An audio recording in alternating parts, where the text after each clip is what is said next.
Hi! In front of me is Motorola Moto G52, and today I would like to show you how we can connect this Motorola using Bluetooth.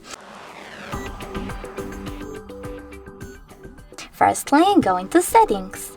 Now you need to tap on Connected Devices here and select Power New Device.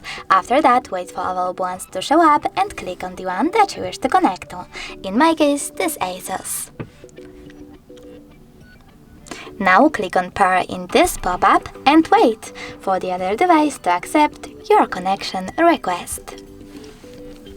As you can see, my devices were successfully connected. You can always disconnect them though by choosing this little gear icon next to the device, tapping on Forget, and choosing Forget Device in this pop-up.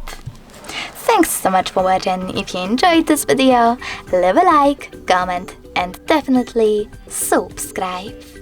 Bye!